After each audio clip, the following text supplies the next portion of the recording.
Hey everybody, it's your girl Boa, the bitch on arrival from season 1 of Canada's Drag Race, and welcome to the Inside Out's third annual Pitch Please. Today, we are welcoming 10 LGBTQ2 filmmakers from around the globe who are pitching their next great short film idea to our jury for a shot at some amazing prizes. Shout out to our event sponsors, lead sponsor RBC, premier partner Crave, presenting partner Netflix, who is sponsoring our $5,000 jury prize for today's winner, and our Pitch Please sponsors, The Blacklist, Chargefield Key Art, Final Draft, and Moondog Labs. For those of you joining us for the first time, Inside Out is here in Toronto, Canada, where we host our annual LGBTQ2 Film Festival each May. Because of the current situation, we've postponed the film festival to October. But in the meantime, we're taking our favorite events, like this one, online. All right, guys, so today you're going to see 10 pitches from the filmmakers competing for the top prize. All those filmmakers are right here on this Zoom. They're going to introduce themselves, and we'll see their pitch video together. After the pitches, the jury will have 2 minutes to ask any follow-up questions. Then, on to the next pitch. While you're watching, you can participate by giving some love to our filmmakers in the comments. And click that link at the top to donate to Inside Out, so we can keep these programs going. So before we kick this off, let's meet our jury. Starting off with Andrew Murphy. Since 2012, Andrew Murphy has served as a director of programming at Inside Out, while leading the artistic direction for the Toronto and Ottawa LGBTQ Film Festival, as well as year-round initiatives. He's helped launch the organization's industry program, including the world's first LGBTQ film financing forum. Prior to Inside Out, Murphy was programming manager for the Atlantic Film Festival and Viewfinder's International Film Festival for Youth. Murphy has previously served on the jury for the Berlin Film Festival's Teddy Award and for the Cardiff's Iris Prize, among other film and financing juries. Next up, we have Fran Tirado. Fran Tirado is a host of Food for Thought and other podcasts, a strategist behind Pride campaigns, and a former leading editor of Out and Hello Mister, and most recently Netflix. Fran was called a queer champion by the New York Times and spends time between Los Angeles and Brooklyn. Hi, Fran. Hello. Next up, we have Rain Valdez. Rain Valdez is an actress, award-winning filmmaker, and an out and proud transgender woman. Rain is also the founder of Act Now, the first and only acting class in Los Angeles prioritizing a safe space for LGBTQIA actors, and teaches beyond the binary. Rain got her start playing Coco in season 2 of TV Land's Lopez and doubling in Amazon's Transparent as Miss Van Nuys, on screen and a producer behind the scenes. Rain has been named one of Outfest LA's next generation of filmmakers and is Inside Out Pitch Please contestant 2019 winner. She recently starred in Paul Feig-directed half-hour comedy pilot for Freeform TV, guest stars in Amazon's Sneaky Pete, and can also be seen on the CBS All Access new show, Why Women Kill. Her 7-part series, Raise Our Tongue, which she wrote and stars in, had its international premiere in Toronto at Inside Out, its US premiere in San Francisco at Frameline Film Festival, and its LA premiere at the Outfest Film Festival. Hi, Rain. Hi, thank you. All right, guys, let's get the pitches going. And don't forget, you can show your support to Inside Out and the filmmakers by donating or showing some love in the comments. Our first pitch. Please welcome from team Our Mother Nyjah, Amanda, and Yvonne.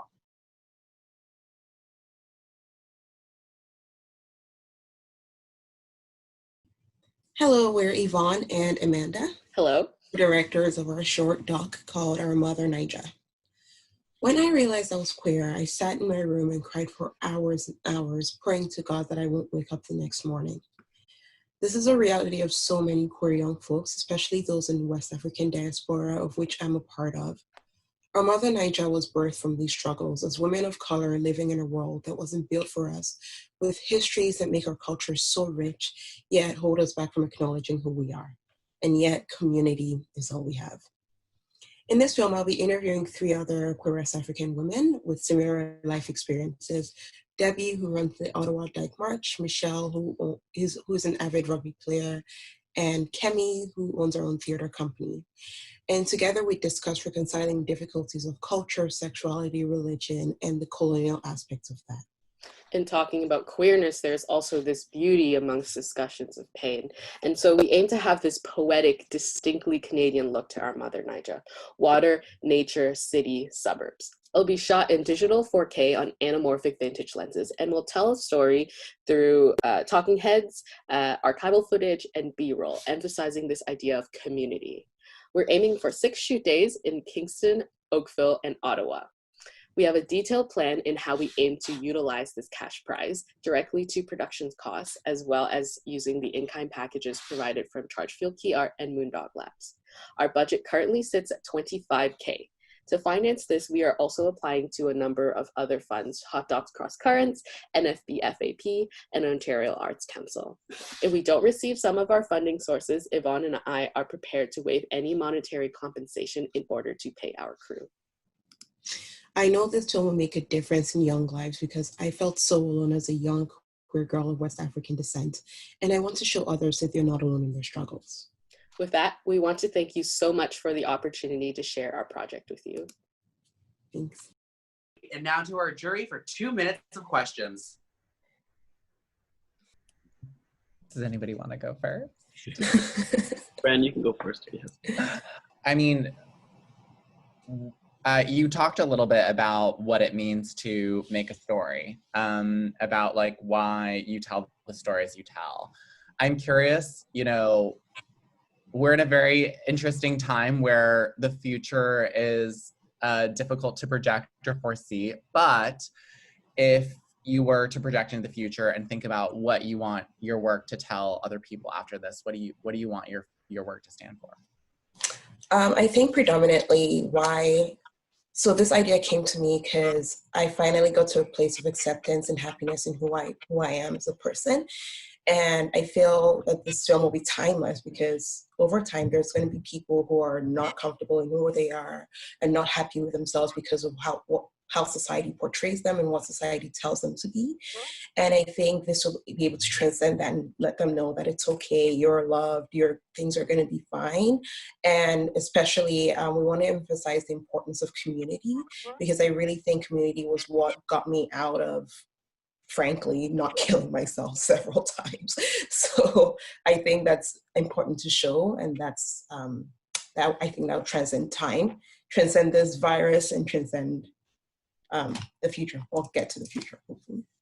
More than ever now, too, I feel like there are a lot of discussions around these topics, and I think it's important that we highlight in our film this intersectionality of like identity. Like, it's not just you're a queer person, it's not you're just a POC person. Yeah.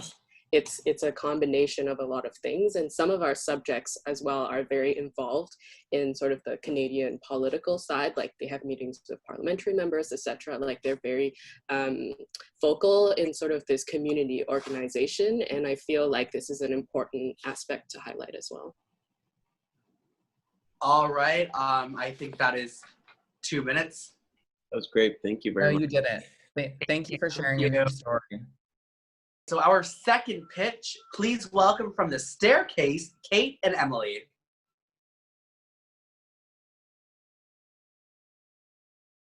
Hi, I'm Emily. And I'm Kate. And last year, we climbed a long flight of stairs to screen a short film. I know what you're thinking, gorgeous metaphor, but no, quite literally, we climbed 6 flights of stairs in oversized men's suits to attend a low-key film festival on Halloween night. Along this journey, we felt all the feelings. Fear about being vulnerable with our art, anxieties about being artists at all, and the exhilarating rush you get when you actually share your work, which, let's face it, is like a piece of your body. We experienced this push-pull of opposing forces, the light and shadow that accompany any great hero's journey. And after this evening, we got obsessed with the hero's journey, discussing fables and parables and their unique storytelling structures. And out of this came the idea for our magical realism short film, The Staircase, which is a working title because apparently that's the title of a documentary about a man who kills his wife. It happened twice, two wives. The Staircase, working title, is about creative partners Casey and Penny who climb a very long flight of stairs to reach the first public showing of their new movie. It's a present-day fable, surreal and full of magical tropes, but grounded in very contemporary psychological realities. It's Alice in Wonderland meets Broad City. It's Thelma and Louise meets Booksmart. It's a modern fable for the 30-something creative woman. On their journey, Casey and Penny encounter characters from their past and present who test their craft and their relationship to one another. For example, a young, desperate actress inciting in them low self-esteem. A girl in male drag selling Blu-ray DVDs. Casey's manipulative ex-boyfriend. Penny's horrible ex-girlfriend. A family member that instills great doubt. Through these encounters, their love for their craft, their commitment to one another, and their endurance to pursue their dreams are tested. In these peculiar times, we have thought a lot about our lives as artists, about the people who support and challenge us along our path, about our community. The story is based on our experience, but it's really about all of us. It's for any artist who wants to make work, but also struggles with the quandary of whether it's worth it.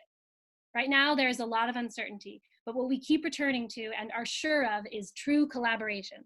And we know as soon as that's a viable thing again, we will pour our hearts and minds into making another movie. Yes, we will! I thought we were both wearing suits. Sorry. All right, so let's see if the jury have any questions for 2 minutes. That was so cute. So this is a short film. Is there a plan to make it a little bigger, maybe like a feature or anything like that? Like, is there like any interest in more of a future after the short film is made? Yeah, Kate, you want to answer? Sure, yeah, definitely. I mean, I think a lot of our short ideas can always be adapted to larger form narrative. This one in particular feels like an adventure story that I think could go to more places. Right now, it's like built really for the short in terms of it's like the metaphor of the stairs, like the literal experience of the stairs. But I think once you get to the party, like a whole other world opens up, like the film festival world. And I think the way we build it, it's like we don't actually show it in the script. So I think it's like almost like a teaser or opening for like a whole world of experience. Yeah. I love that. I love that you're hello. I love that you're inspired by the hero's journey and adventure. And it's so funny to me because like queer and trans people are so often excluded from that narrative, at least in mainstream film and TV. What about the adventure genre or just the genre in general that you're exploring it entices you with queer and trans narratives specifically? Yeah, I think, in all of our work, we try to infuse a queer sensibility. There's in this particular story, there's a gay character at the core, but it's really about sort of queerness in terms of vantage point and aesthetic and pointing out gender imbalances. And we're always interested in doing away with the heteronormative confines, especially within the industry. So I think it's a movie about movies, so there's a lot of sort of meta layers there, and we're interested in putting gender fluidity sort of at the forefront of that in terms of the hero's journey specifically. And that was 2 minutes. Thank you so much, Kate and Emily. Thank you. Ooh, what fun. Now let's introduce Lucas from All the Awards I've Never Gave You.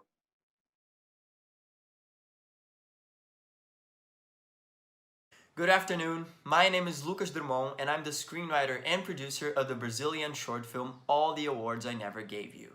The film tells the story of Gabriel and Eduardo, two young actors on the rise who are competing for Best Actor in an award show. When Gabriel, out of nervousness, goes to throw up in the bathroom, he stumbles upon his adversary, Eduardo, who also happens to be his ex-boyfriend. This unexpected encounter brings up many unresolved feelings and a love story that may not be over yet. This project stands out for 5 reasons. Number 1, low budget. The whole plot happens inside a bathroom, so we only need 1 location and 2 actors, which means that the entire budget can be paid with the Pitch Please competition price. Number 2, successful creative team. I will work with the same team as my previous short, After That Party, which has been selected at 30 festivals so far and won 3 audience awards for Best Short. Number 3, universal storyline. We present a contemporary relationship portraying conflicts and feelings that the whole audience, despite gender or sexuality, will be able to relate with. Number 4, emotional appeal. The screenplay makes you experience a roller coaster of emotions. It's sweet, romantic, funny but also sad, sometimes sexy and intriguing, at times emotional, and most of all, it delivers a message of hope, which is our number 5. In a world that faces so many difficulties and in which our community already struggles a lot, hope is what people are searching for. We have to encourage stories in which LGBTQ+ characters achieve happiness to show that we also deserve to be happy. And this is one of my most important missions as a filmmaker. These 5 elements make for a great project, and this is why we deserve to win this competition. Thank you very much. Thank you, Lucas. Now on to the judges. Thanks, Lucas. I love that you focus on joy and happiness in queer storytelling. Can you talk a little bit more about why you think you like the idea of incorporating joy into our stories? I think this is my particular signature as a storyteller. I think that we are in a moment in which people are needing that. People are in need of joy. People are in need of hope, not only because of the whole pandemic and the whole chaos we're living right now, but I think we have this opportunity. We have the opportunity with this film, and we have the opportunity as a whole thing to contribute for a new chapter of queer storytelling. A chapter in which being LGBTQ+ doesn't define our characters. Stories in which our conflicts are the same as everyone, as every other human being, because this is what will make us achieve equality. This is what will make us achieve equality in our community, the equality that we've been searching for. And I like stories. I feel like people love being entertained and people love being moved. And the combination of these two aspects is what really makes a hit, what really makes a success, is what makes people get out of theaters and think, wow, this was great. So I feel like we have this opportunity to also tell stories that have this positive message. And this is what I believe. This is, as I said, this is my mission as a filmmaker, to tell stories that deliver this message of hope and happiness, this positive message, so that we make people believe that we also deserve to be happy, because we deserve to be happy as well. And that was 2 minutes. Thank you so much. Yay! Thank you very much, everyone. All right, guys. From My Mother's Girlfriend, Arun.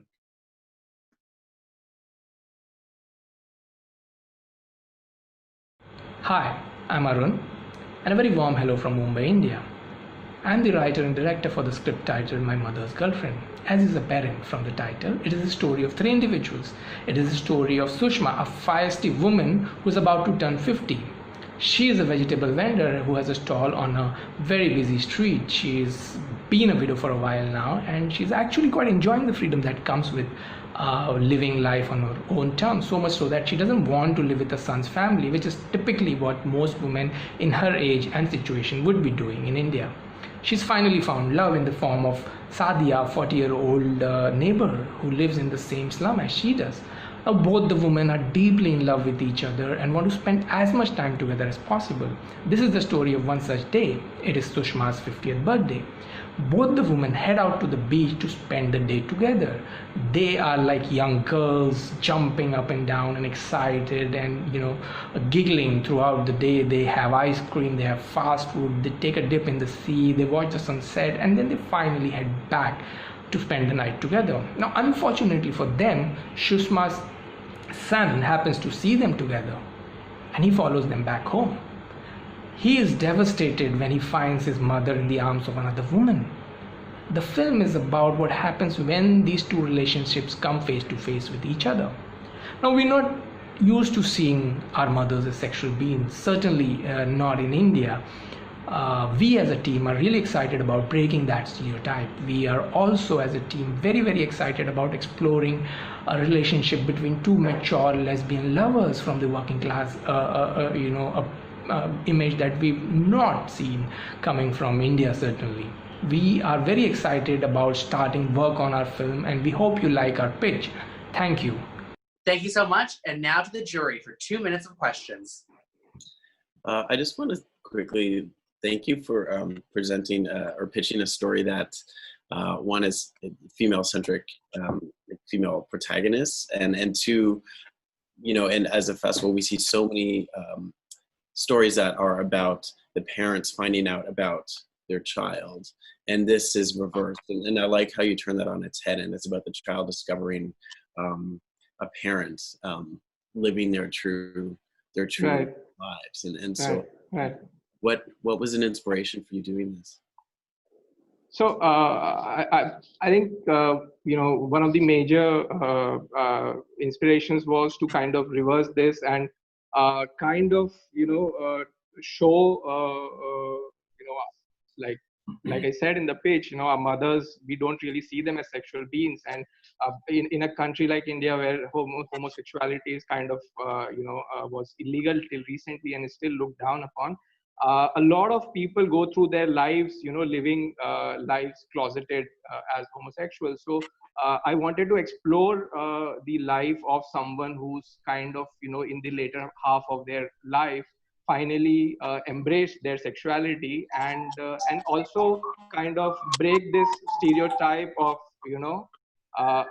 elders and elderly, the more mature part of our society, being sort of looked as asexual, and certainly kind of hit where it hurts the most, really, from an Indian male gaze point of view, where we kind of desexualize our elderly women, certainly. So I wanted to kind of make it like a really sort of uncomfortable for most Indian men to confront that truth, but also simultaneously put up a role model, or at least have representation of these characters from the working class who are slightly elderly, who number in thousands and lakhs in India, but we don't really see them or hear about them.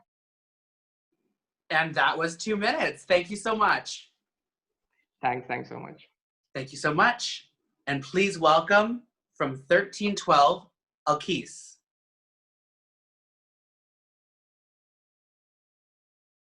Hi, I'm Alkis, and I'm the writer-director for the project 1312. On September 21st, 2018, Zach Kostopoulos, a Greek queer activist, was beaten to death by a group of men and the police force here in the center of Athens. Their loss, and also the lack of any justice to this day, remains an unhealed wound for me and everyone I know. Trying to ease the pain, I decided to use cinema as a tool to build alternative narratives. Narratives with different endings than the one I wasn't able to change in real life. So our story is about Faye and Sandra, two working-class trans women who take a trip across the country, using this time to say goodbye to each other. Sandra is a dreamer. She dresses girly, is very magnetic, often seems a bit naive, but that's only her coping mechanism. What she wants the most is to escape Greece, and she's about to do it, even if that means leaving her best friend Faye behind. Faye is a visionary. She dresses more punk, gets easily upset, and is not afraid to get into a fight defending her loved ones. Faye would gladly follow Sandra to the end of the world, but a pending legal case forbids her from leaving the country. Faye is also secretly in love with Sandra. As they're trying to reach their destination, a transphobic attack forces them to abandon their bus, leaving them on a highway in the middle of nowhere. Now more united than ever, they'll have to fight their way through the world in order to catch Sandra's train on time. 1312 aims to be a contemporary Thelma and Louise and tells a story about two very brave girls who realize that eventually the most important thing is to have each other. Most of all, it's a road movie that celebrates friendship, sisterhood with a capital S, and the right to fight back. Thank you. And now to our jury for 2 minutes of questions. I love the transcentric narrative, and I love that there's two trans women at the helm of the story. What inspired you to make it very focused on trans women? It's the part that I've been mostly socialized not as a male for like the most of my life, and like seeing trans women, I feel like, you know, it's something I could be, but I'm not there yet. So I have this, you know, very intense feeling towards their empowerment and like how they can change the world and how the future is really, really trans for me. And also, you know, they're the bodies that here in Greece and also in other places are like the most vulnerable from like society and patriarchy. And like that for me, it's a huge burden, but it's also very, very empowering to like, you know, be that person, own your personality, and most importantly, stick with each other in order, you know, to like fight against that system that oppresses us all.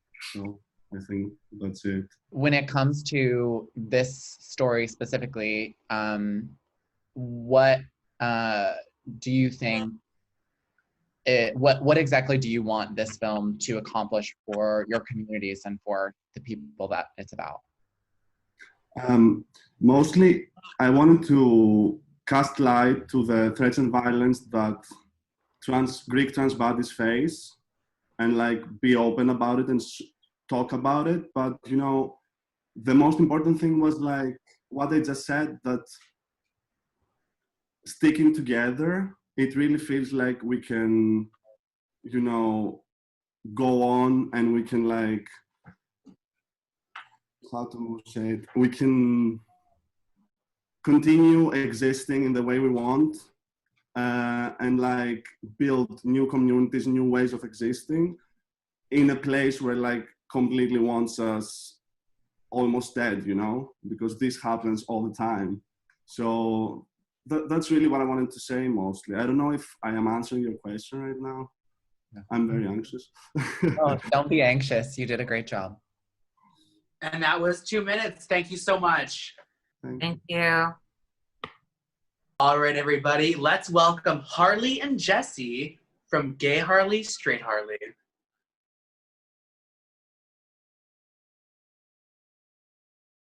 Hi, I'm Jesse Gaskin, and I'm the director and co-writer of our new short film, Gay Harley. Hi, I'm Harley Foose, and I'm the star and co-writer of our new short film, Straight Harley, which is the actual title because of how straight I am. I'm glad you brought that little misunderstanding up, because it cuts to the heart of our film.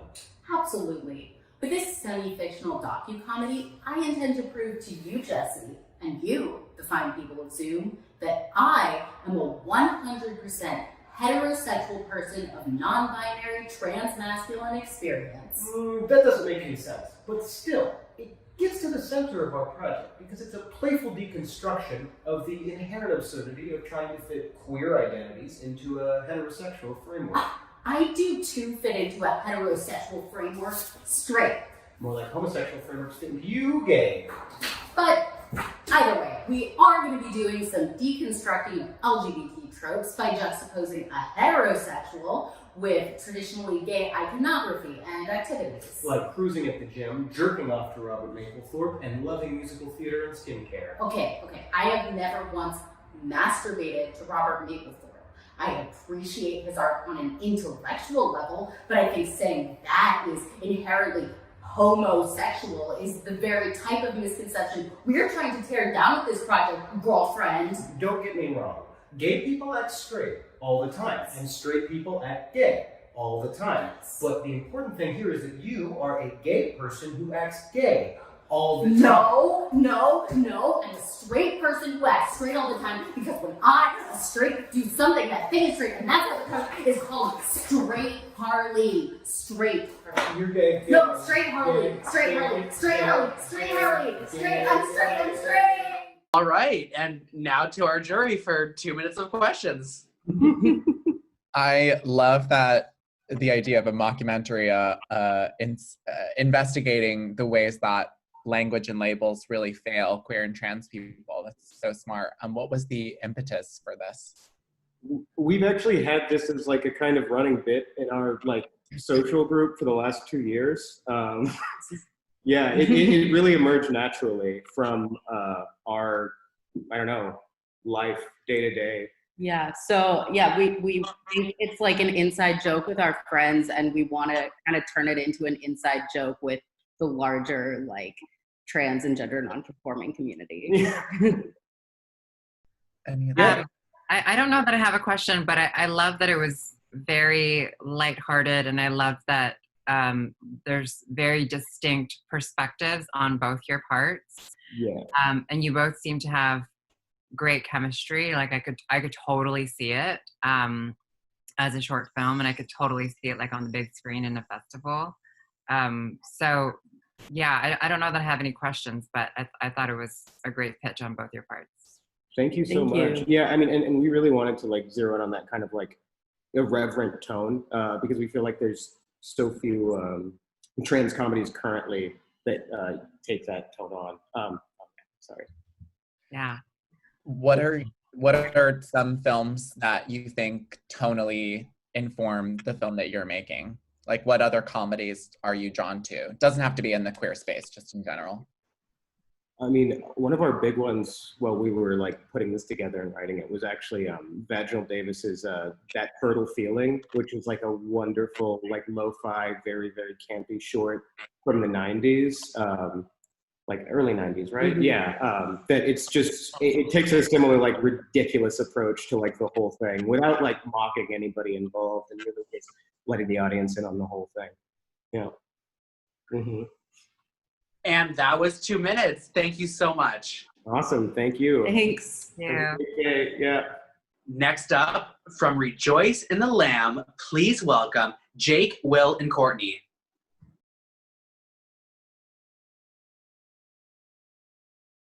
Hi, I'm Jake. This is Courtney and Will. We are a writing and directing team based in Brooklyn. Our short, The Woodpecker, is playing at Inside Out 2020, but today we are here to talk about our next short, which is a dramatic comedy thriller about vampires in New York called Rejoice in the Lamb. So you know that feeling when you meet a new person and it seems like they're trying to kind of steal all your friends, like everything you like, and kind of adopt aspects of your personality. So with Rejoice in the Lamb, we thought it would be funny to combine this phenomenon of the social vampire with a story about an actual vampire. Right. So our story centers on VH, a woman in her late 20s who returns from a trip to find her best friend and roommate, Katie, has made a new friend named Sophia, who is totally one of these social vampire kinds of people. She also happens to be one of those effortlessly cool New York City girls who seems to have a perfect life, but like no job. So VH is naturally not a huge fan of her to begin with, but when Katie goes missing, VH becomes consumed with this idea that Sophia is somehow responsible, and more strangely, that Sophia might be an actual real-life vampire. As fate would have it, VH meets the Oracle, who in our movie is just a normal-seeming gay guy jogging around the park who's like, hey, I'm actually the Oracle. Do you like need help with anything? And through their conversation, a series of flashbacks reveals the truth about what happened to Katie, and more shockingly, that it is VH's destiny to hunt and kill the vampire Sophia. Yes. So with this film, we like the idea of combining the tone and visual style of the vampire genre with our sensibility for funny and naturalistic dialogue, and of using these ancient storytelling devices of fate and destiny in a story set in the present. We also just like the idea of a vampire movie set in our social world, which it consists pretty much exclusively of women and queer people. So that's Rejoice in the Lamb. Thank you guys so much for listening. Thank you so much. And now to our jury for 2 minutes of questions. Well, thanks for refreshing the whole genre of vampirism. That's very exciting.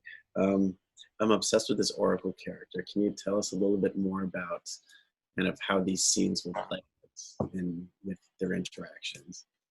Yeah, so the movie kind of starts with like, we have like a gothic title card that kind of gives you the backstory of like what's been happening to this main character VH, and then kind of immediately she's like jogging at night. It's kind of ominous, and she gets a sense that someone's following her, which turns out to be this like Oracle guy who's again just kind of like, hey, sorry, like do you have something to ask? Like I'm the Oracle. Like it's very casual.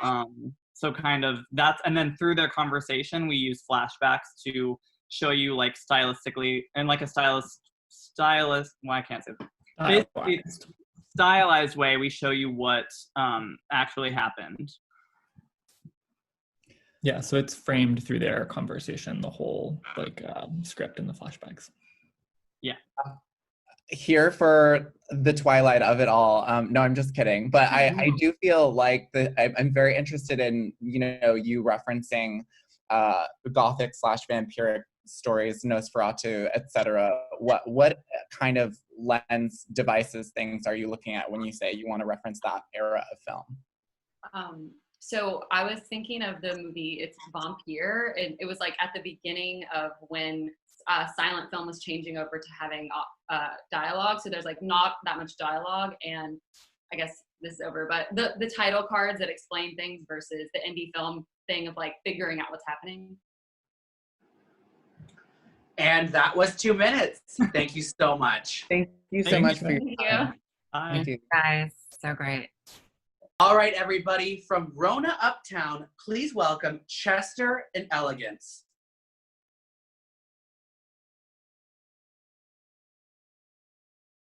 Hi, my name is Elegance Bratton. And I'm Chester R. Journal Gordon, and our project is called Rent Strike. Rent Strike is a hybrid documentary about the predominantly white Dunbar Mutual Aid Association's attempt to earn community-wide support from neighbors who are mostly older and of color for a rent strike. This film takes place in contemporary Harlem, New York City, the heart of the COVID-19 crisis.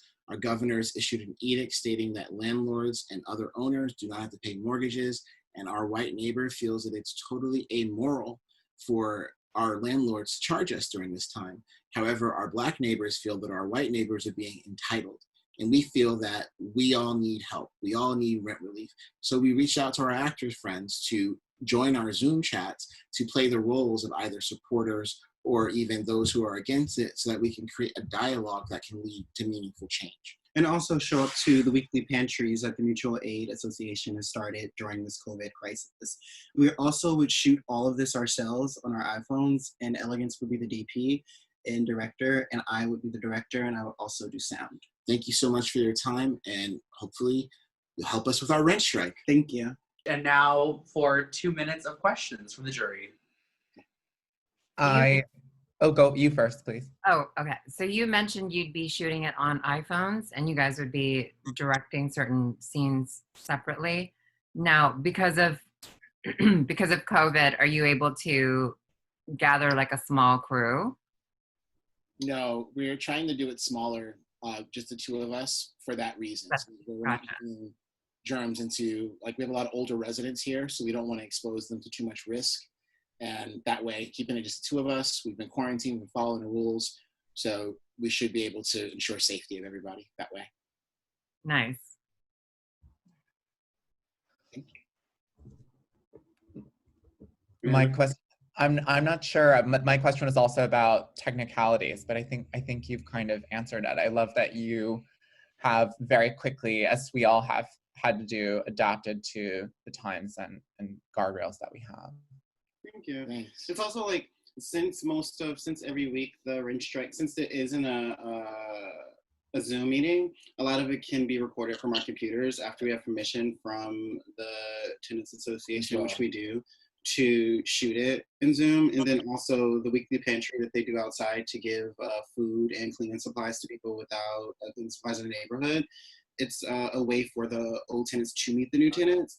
And everyone's like 6 feet apart and social distancing. So it's like, and we also wanted to have one of our actor friends come and set up like a table and be like this kooky character in the, during the pantry to also, add something to it. So yeah, so ultimately, this is a film about gentrification.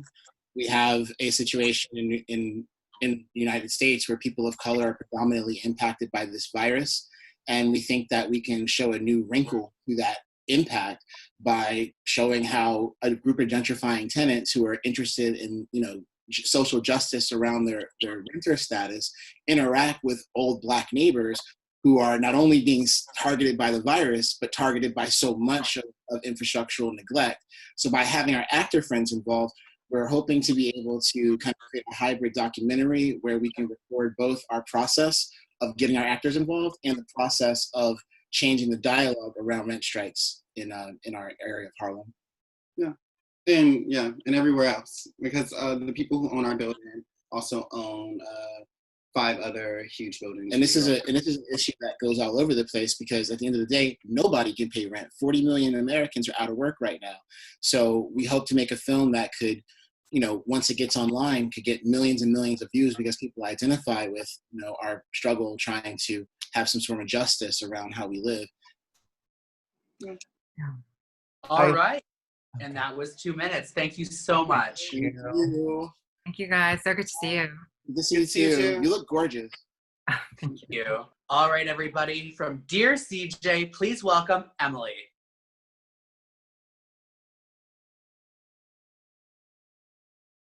My name is Emily. I'm the writer-director of Square One, and today I'm pitching my new short film, Dear CJ. The film's based on a series of letters written to me by my grandpa when I was around 9 years old. I was an only child, a bit chubby, a bit of a misfit, and I didn't have a strong relationship with anyone in my family aside from my grandpa. The unusual element of our relationship was that he was entirely paralysed and unable to speak. The only thing he could move was his hands. So I would visit and read to him, and in between those visits he would write letters to me. I think it allowed me to understand him in a way that a lot of people didn't.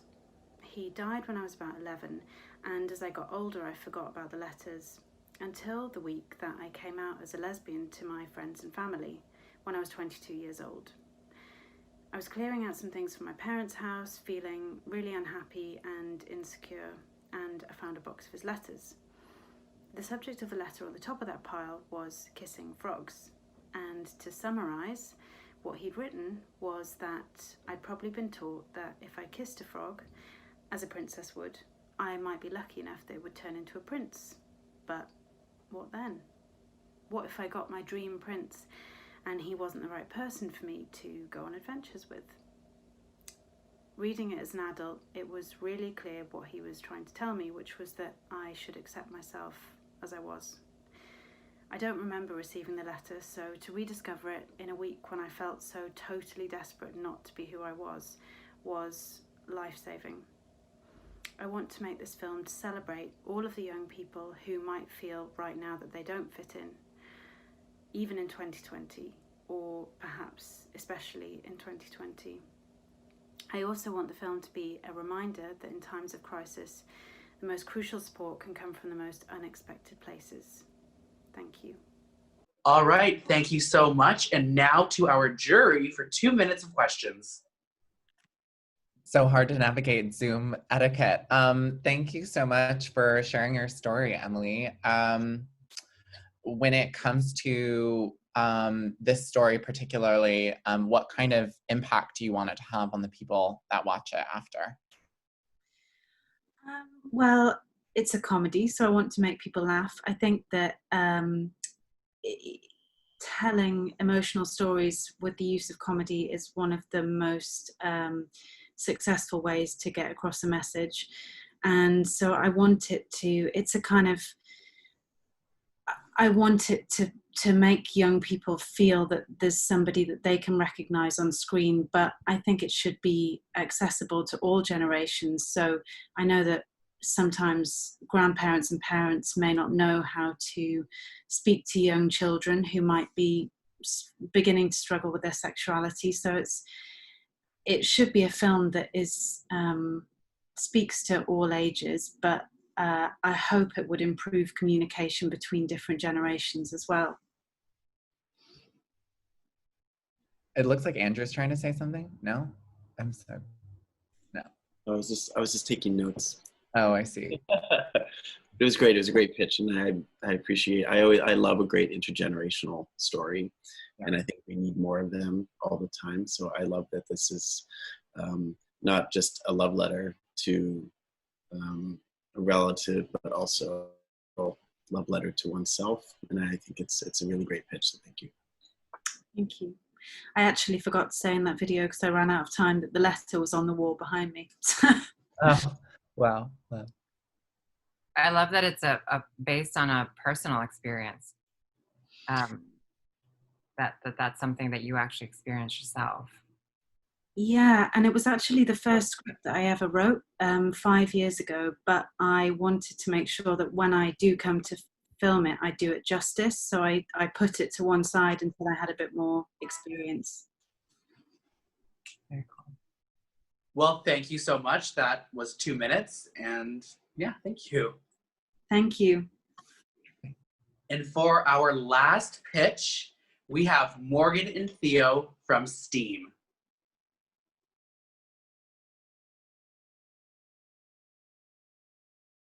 Hi, I'm Morgan Sullivan. And I'm Theo Germain, and we are the co-writers of STEAM. And Morgan and I have been friends for about 4 years. We met through the trans acting world, and jobs are scarce. So we started making content for ourselves, and we decided, how about we just do that together? And we do it for other queer and trans people. So we met to brainstorm. We were talking about our different experiences, and I said the day before, I saw another trans person when I was swimming at the public pool, and I wanted to approach them. I wanted to talk to them, but I didn't know how. And I also didn't know if I should. And it was in a very, very cis space. It was in a pool, and then it was in the men's locker room. And Morgan mentioning that had reminded me of a recent ordeal that I had had where my friend and I couldn't decide what STEAM room we wanted to go into the gym. We didn't know how we passed. We didn't know if we should go on the men's side or the women's side. We didn't want to be caught. We didn't want to get kicked out. And it was so anxious. And so we decided that we were going to put those two stories together and to create a new authentic story. So as much as this film is about our own personal experiences, I feel like it's also about how vastly different our experiences can be.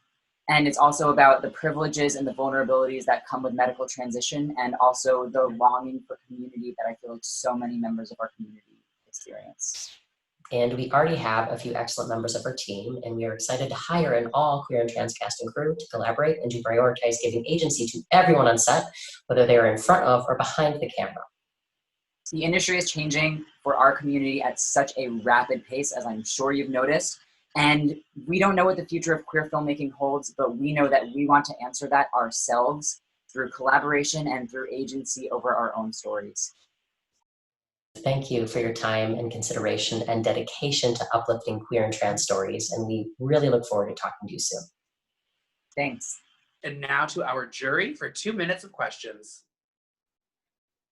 Thanks for your pitch. Hello. I love that you are very ambitious and working to make sure that you have an all queer and trans cast and crew, and that you're willing to adapt to the times. I'm very interested in the STEAM room as an inciting incident in this film. How exactly does it play out? What else goes on in this film? Yeah. Yes. You mean my experience, or the experience in the film? In the film. All right. So in the film, there is a trans masculine person who passes as a man in society, and there is another trans person who doesn't really have the same passability, but uses the men's locker room, kind of just because that's the one that they choose.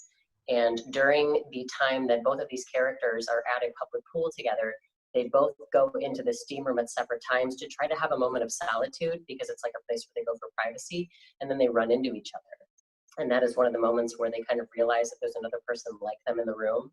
And it's in this very, very intimate space where they feel very vulnerable with each other. And then there's the pressure of all of these cisgender people outside that could come in and invade this vulnerability that the two of them are having together.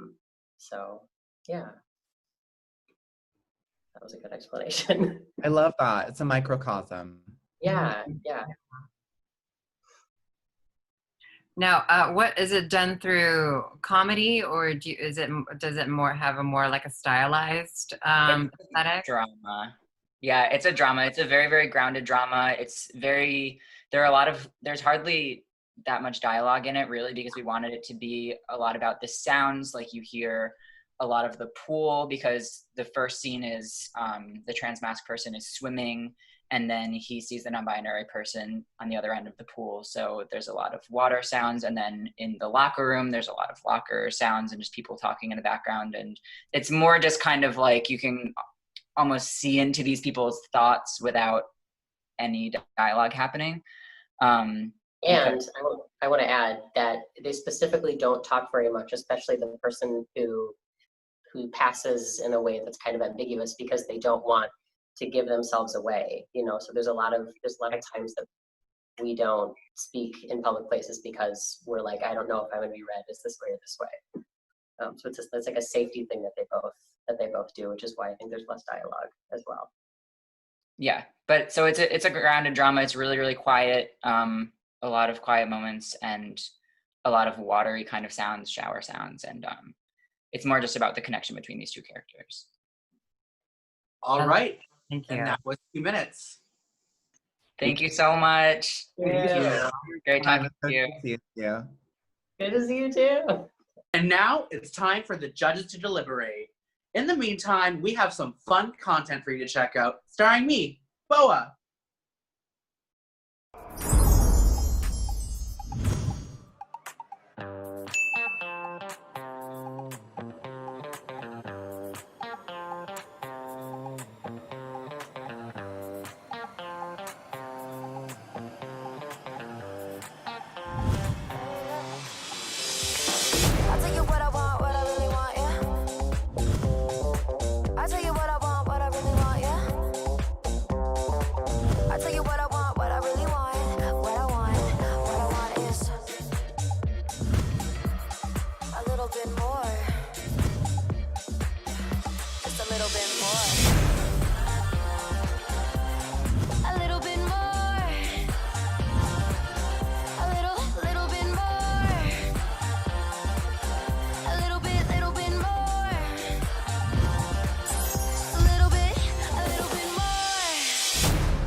Thank you so much and welcome back, jury. I am so excited to see what decision you've come to. The winning pitch will receive $5,000 furnished by Netflix, prizes from The Blacklist, Chargefield Key Art, Final Draft, and Moondog Labs.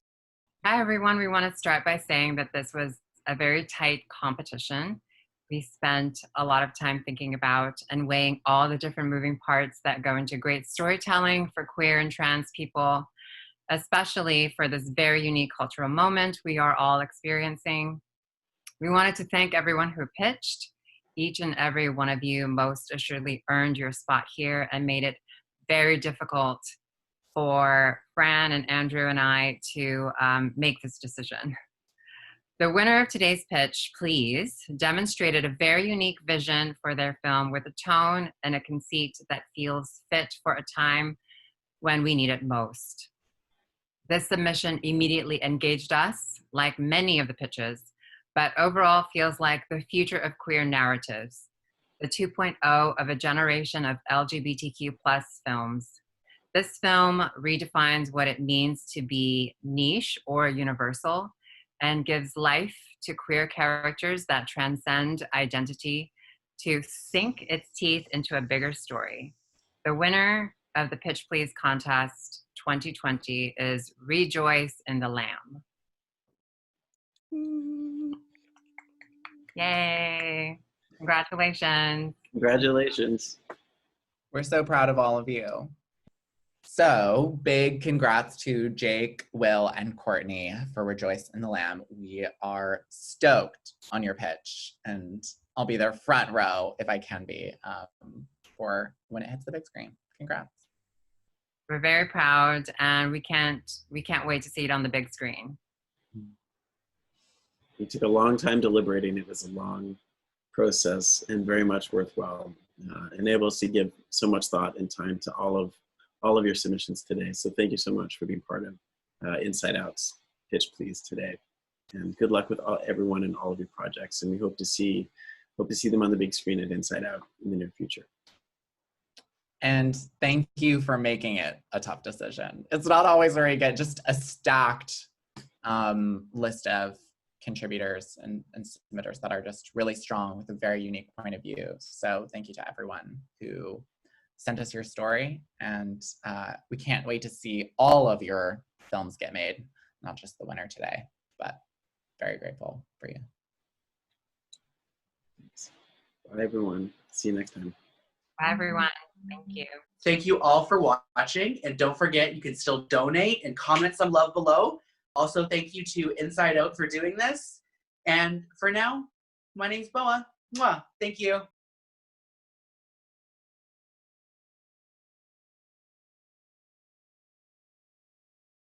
It's time to discuss our strengths. our achievements, and our goals. We want you to hear our voices. Because it's time to tell our story. It's not easy to be an artist. In the last few years, something has definitely shifted. We know there's an audience. We know people want to see our stories. We know that they want to be reflected. RBC has been an amazing supporter, giving a lot of different opportunities for women, and we see the difference.